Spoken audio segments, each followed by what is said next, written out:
আসসালামু আলাইকুম। আজকে অনেক দিন পর আবারও আপনাদের মাঝে হাজির হয়ে গেলাম নতুন একটা ফোনের ক্যামেরা টেস্টিং ভিডিও নিয়ে। আজকে আমার কাছে আছে Google Pixel 6 Pro, আর এই ফোনটা দিয়ে আজকে আমরা অনেক জায়গায় অনেক সিনারিওতে ভিডিও করব যে এই ফোনটার ক্যামেরাটা এখন বর্তমানে কীরকম পারফরমেন্স করতেছে। আর এই phone premium phone market price হচ্ছে কি আপনার 30,000 বা 32,000 টাকার ভিতরে। এখন এই বাজেটে কিন্তু আপনারা যদি কোনো নতুন ফোন কিনেন এই লেভেলের আসলে এটা দাঁড়াই কাছের কোয়ালিটির মতো ভিডিও আপনারা করতে পারবেন না। তো এই Pixel 6 Pro যদি আপনারা 30 বা 32,000 টাকা দিয়ে কিনেন, তো সেক্ষেত্রে এই ফোনটার ক্যামেরাটা থেকে আপনারা কতটুকু ভালো কোয়ালিটির ভিডিও করতে পারবেন। এবং এই ফোনটা দিয়ে কিন্তু আজকে আমরা অনেক জায়গায় অনেক সিনারিওতে ভিডিও করবো। সো যদি আপনারা আজকের ভিডিওটা সম্পূর্ণ দেখেন, সেই ক্ষেত্রে Pixel 6-এর main sensor, ultrawide sensor, periscope, phone সব কিছু নিয়ে আপনাদের একটা ইনডেপথ ধারণা হয়ে যাবে। সো তাহলে আর দেরি কিসের, চলেন আমরা এখনই ভিডিওটা শুরু করি। আচ্ছা, ভিডিও শুরু করার আগে আপনাদেরকে একটু ফোনটার ক্যামেরা অ্যাপটা এক্সপ্লোর করে দেখাই। লাইক এটার ভিতরে আপনারা ফটো সেকশন পাবেন অ্যান্ড 0.7x পাবেন আলট্রাওয়াইড, 2x ডিজিটালি ক্রপ করে, আর 4x গিয়ে আপনারা পেরিস্কোপ সেন্সরটা পাবেন। সাথে থাকছে night mode, panorama, photo shape and আপনারা আরও পাবেন আপনার পোর্ট্রেট মোড পাবেন, যেখানে মেইন সেন্সর দিয়ে এবং এইটা দিয়ে 2x ডিজিটালি ক্রপ করে লং এক্সপোজার পাবেন। এটা অ্যান্ড্রয়েড 14 আপডেটে আসছে। আর আপনার ভিডিও সেকশনে আসলে 4K-তে 60 fps মেইন ক্যামেরা এবং ওইটা দিকে 2x পারবেন ক্রপ করতে। আর 4K-তে 30 fps ভিডিও করতে গেলে আপনারা 4টি সেন্সর দিয়েই পারবেন, ultra ওয়াইডে 1x, 2x, 4x। So এটা ছিল মোটামুটি ক্যামেরা অ্যাপ্লিকেশনটা। এবার আমরা একটু অন্য কিছু করি। আচ্ছা, এই Google Pixel 6 Proটা নিয়ে কিন্তু আপনাদের অনেক মত পোষণ বা দ্বিমত পোষণ আছে। লাইক এই ফোনটাতে কিন্তু গুগলের নিজস্ব টেন্সর G1 এর প্রসেসরটা ব্যবহার করা হয়েছে। এখন আপনারা হয়তো অনেকে জানেন টেন্সরের প্রসেসরটা ভিডিওগ্রাফিতে তেমন ভালো না। আসলে পিক্সেল স্টিল কতটাই অলওয়েজ বেস্ট, বাট ভিডিওতে কতটুকু ভালো সেটা কিন্তু আপনাদেরকে ক্লিয়ার করব। আর আপনারা জানেন যে পিক্সেল ফোনগুলো সাধারণ ফোনের থেকে একটু বেশি হিট জেনারেট করে। সো এই ফোনটা ভিডিও করলে কতটুকু হিট জেনারেট করে আপনাদের কিন্তু সবই একেবারে ভিডিও শেষে জানিয়ে দেবো। তো তাহলে আর দেরি কিসের, চলেন আমরা ভিডিওগুলো আপনাদের সাথে শেয়ার করতেছি।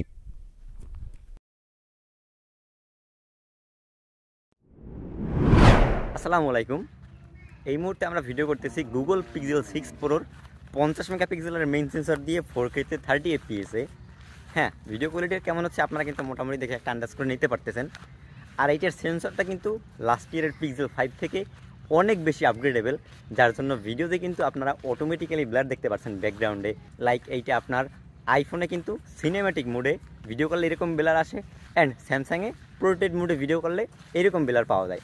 বাট Pixel 6 Proর মেইন সেন্সরটা এতটাই বড় যে ব্যাকগ্রাউন্ডে অটোমেটিক্যালি ব্লার আসে। তো সেক্ষেত্রে ভিডিওটা কেমন হচ্ছে আপনারা কিন্তু একটা আন্দাজ করে নিতে পারতেছেন।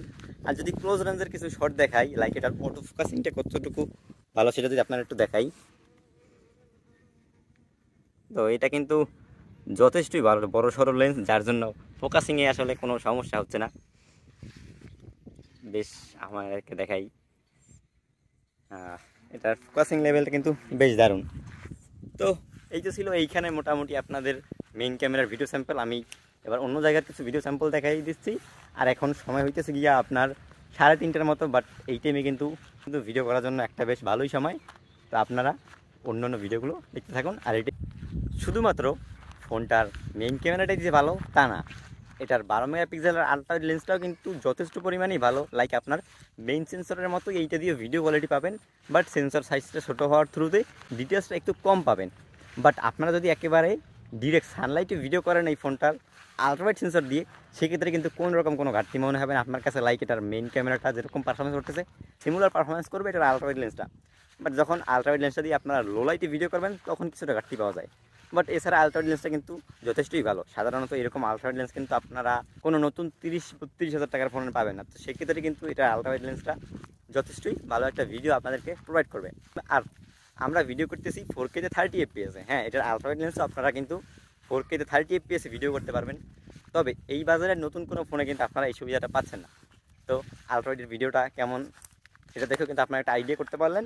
তবে আলট্রাওয়াইড ক্যামেরাটা দিয়ে কিন্তু আপনারা বেশ ভালো ভালো ভিডিও শুট নিতে পারবেন, লাইক ব্লগিং করতে পারবেন, মোটো ব্লগ করতে পারবেন, এবং অন্য অনেক সিনারিওর ক্ষেত্রেও কিন্তু আলট্রাওয়াইড লেন্সটা কিন্তু যথেষ্টই কার্যকরিতা পায়। তো সেই ক্ষেত্রে আলট্রাওয়াইড লেন্সটা কিন্তু এটা আমরা যথেষ্টই ভালো দেখতে পাচ্ছি। এবং আলট্রাওয়াইড লেন্সটার ভিডিওটা আপনাদের কাছে পার্সোনালি কেমন লাগছে সেইটা চাইলে কিন্তু আমাদেরকে জানিয়ে দিতে পারেন। আচ্ছা, এতক্ষণ তো আপনাদের ফোনটার মেইন ক্যামেরা এবং আলট্রাওয়াইড ক্যামেরার ভিডিও স্যাম্পল দেখালাম, যেটা কিন্তু যথেষ্টই ভালো ছিল। তবে এটার মেইন সেন্সরে কিন্তু আপনারা বেশ বড়সড় একটা ওয়াইএস পেয়ে যাচ্ছেন। তো সেইটা কতটুকু স্টেবল আপনাদের ভিডিও দেবে চলেন সেইটা একটু পরীক্ষা করে দেখি।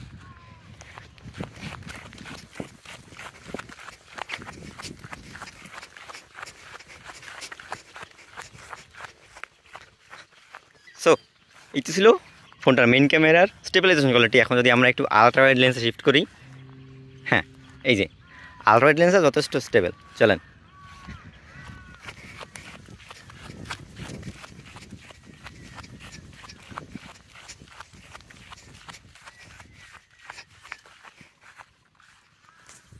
সো তাহলে এইটা ছিল মোটামুটি এই দুইটা লেন্সের স্টেবিলাইজেশন টেস্ট, যেটা মেইন সেন্সরটা কিন্তু যথেষ্টই ভালো, তবে আলট্রা ওয়াইড সেন্সরটায় যেহেতু কোনো রকম ওয়াইএস নাই বাট ইএস আছে, তবে সেটাও কিন্তু যথেষ্টই ভালো পারফরমেন্স করতেছে। সো তাহলে এইটা ছিল মোটামুটি দুইটা ফোনের স্টেবিলাইজেশন টেস্ট। শুধুমাত্র এইটাই না, আপনারা 50 মেগাপিক্সেলের মেইন সেন্সরের সাথে কিন্তু 48 মেগাপিক্সেলের একটা পেরিস্কোপ জুম লেন্স পাচ্ছেন, যেটার মাধ্যমে আপনারা 4x অপটিক্যালি জুম এবং সর্বোচ্চ 20x পর্যন্ত জুম করতে পারবেন, যেটার জুম কোয়ালিটির রেজাল্ট কীরকম ঠিক এইরকম পাবেন। তবে এটা কিন্তু আমার কাছে যথেষ্টই ভালো মনে হইতেছে। লাইক আমার স্যামসাং গ্যালাক্সি S20 FE থেকে এটার জুম সেন্সরটা আমার কাছে বেশ ভালোই মনে হয়েছে।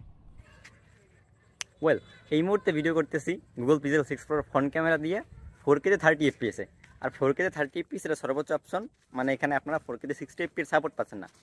তবে এটার যে ভিডিও কোয়ালিটি সেটা মোটামুটি বিলো অ্যাভারেজের কাতারেই রাখবো আমি, কারণ এটার মেইন সেন্সরটা যতটা ভালো পারফরমেন্স করে তার সাথে এটার কাছাকাছিও নাই ফোনটার ফ্রন্ট ক্যামেরা। আর স্টেবিলাইজেশনের কথা বললে সেটা আপনাদেরকে দেখিয়ে দিচ্ছি এখন একটু।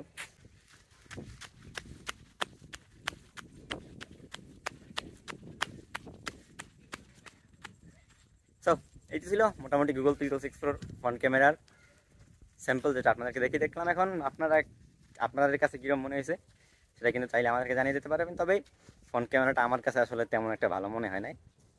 সো এই তো। সো তাহলে এটি ছিল মোটামুটি গুগল পিক্সেল 6 সম্পর্কে একটা ইনডেপথ ক্যামেরা রিভিউ, যেটা আমার ইউজার এক্সপিরিয়েন্স থেকে আপনাদেরকে শেয়ার করলাম। এখন হয়তো অনেকেই ফোনটার ভিডিও দেখে একটা আন্দাজ করে নিতে পারতেছেন যে এইটার ফোনটার ক্যামেরাটা এখন বর্তমানে কীরকম পারফরমেন্স করতেছে। তবে যদি আমার ইউজার এক্সপিরিয়েন্স থেকে আপনাদেরকে বলি, হ্যাঁ এই ফোনটার কয়েকটা ভালো দিক পেয়েছি, খারাপ দিকও পেয়েছি। তো যদি আমরা শুরুতেই ফোনটার খারাপ দিকের কথা বলি, এক নম্বরেই এই ফোনটায় 4K 60 FPS ভিডিও করা যায়, তবে সেটা শুধুমাত্র মেইন ক্যামেরায়। আলট্রা ওয়াইড এবং পেরিস্কোপে এটাতে আপনারা 60 FPS পারবেন না, যেটা কিন্তু আমার কাছে খুব খারাপ লেগেছে। অ্যান্ড 2 নম্বরে হচ্ছে কি, এটার মেইন ক্যামেরাটা যথেষ্টই ভালো, তবে ফোনটার আলট্রা ওয়াইড এবং পেরিস্কোপ সেন্সরটা একেবারে ওই লেভেলের ভালো না। লাইক আপনার এই ফোনটার প্রাইসিংটা ছিল কিন্তু প্রায় লাখের উপরে, তো ওই হিসাবে এটার আলট্রা ওয়াইড এবং পেরিস্কোপ সেন্সর দুইটা আমার কাছে তেমন ভালো মনে হয় না। আর নাম্বার 3-এ হচ্ছে গিয়ে এই ফোনটার কালার রেড। যখন আপনারা গাছের ছবিগুলো ভিডিওতে করবেন তখন গিয়ে এই ফোনটার গাছের সবুজ কালারটাকে কেমন যেন একটু ইউলিশ করে দেয়, যেটা আসলে সাধারণত দেখতে ভালো লাগতেছিল না আমার কাছে।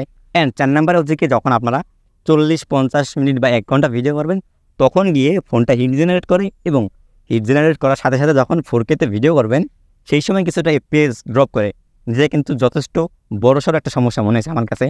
অ্যান্ড 5 নম্বরে হচ্ছে কি, এই ফোনটার পেরিস্কোপ টেলিফটো লেন্সটা নেই। হ্যাঁ, আপনারা যখন রোটেট ছবিগুলো তুলবেন তখন কিন্তু এই ফোনটার পেরিস্কোপ টেলিফটো লেন্সটা ইউজ করতে পারবেন না, শুধুমাত্র মেইন ক্যামেরা দিয়েই আসলে ফোনটার রোটেট ছবি, যেটা কিন্তু একটুকু মানানসই না আসলে একটা ফ্ল্যাগশিপ ফোনের সাথে। অ্যান্ড 6 নম্বর হচ্ছে কি, ফোনটার ফ্রন্ট ক্যামেরা তো আপনারা 4K 60 পাচ্ছেন না, আবার 30%। অ্যান্ড ভিডিওটা অনেকটা স্মুথ হয়, ব্লারি হয়, ডিটেলস তেমন ভালো পাওয়া যায় না। মানে ফ্রন্ট ক্যামেরাটা আমার কাছে একেবারে বিলো অ্যাভারেজের কাতারেই রাখতেছে। আচ্ছা, এতক্ষণ তো ফোনটা সম্পর্কে আপনাদেরকে খারাপ বললাম। যদি আমরা একটু ফোনটার ভালো দিকের কথায় আসি, হ্যাঁ 1 নম্বরে এই ফোনটার লেন্স শিফটিংটা আমার কাছে যথেষ্টই ভালো মনে হয়েছে। যখন আপনারা 4K 30 FPS ভিডিও করতে পারবেন তখন কিন্তু আপনারা এটার main sensor, ultra wide sensor এবং পেরিস্কোপ সেন্সর তিনটেতেই সুইচ করতে পারবেন, আর যেটা কিন্তু যথেষ্ট স্মুথার ছিল অন্য ফোনের থেকে। অ্যান্ড 2 নম্বর হচ্ছে গিয়ে ফোনটার স্টেবিলাইজেশন। হ্যাঁ, এটার আলট্রা ওয়াইড এবং মেইন ক্যামেরার দুইটার স্টেবিলাইজেশন যথেষ্টই ভালো মনে হয়েছে, যেটা কিন্তু আপনাদেরকে দেখিয়ে দিয়েছি, আপনারা দেখে কিন্তু একটা আন্দাজ করে নিতে পারছেন। অ্যান্ড 3 নম্বরে হয়েছে গিয়া ফোনটার ফোনটা কিন্তু বর্তমানে রান করতেছে অ্যান্ড্রয়েড ভার্সন 14। হ্যাঁ, গতবার অ্যান্ড্রয়েড 13-এর এটা ক্যামেরা ইউনিটটা তেমন ভালো ছিল না, বাট এই বছরের আপডেটটাই ফোনটার ক্যামেরাতে অনেক কিছু ইমপ্লিমেন্ট হয়েছে এবং এটার কিন্তু অনেকটা ইউজার ফ্রেন্ডলি হয়েছে। তো সেক্ষেত্রে কিন্তু ফোনটার ক্যামেরা অ্যাপ্লিকেশনটা চালিয়ে অনেক বেশি ভালো লাগবে। সো তাহলে এটি ছিল মোটামুটি গুগল পিক্সেল 6 সম্পর্কে আমার ভালো লাগা খারাপ লাগা এবং আপনাদেরকে সেটা শেয়ার করা। সো আজকের মতো এই ফোনটার ভিডিও আমরা এই পর্যন্ত শেষ করতেছি। খুব শীঘ্রই গুগল পিক্সেল 6 এর ফুল রিভিউ নিয়ে আপনাদের সাথে দেখা হবেন। অ্যান্ড সেই পর্যন্তই ভালো থাকবেন, সুস্থ থাকবেন। আল্লাহ হাফেজ।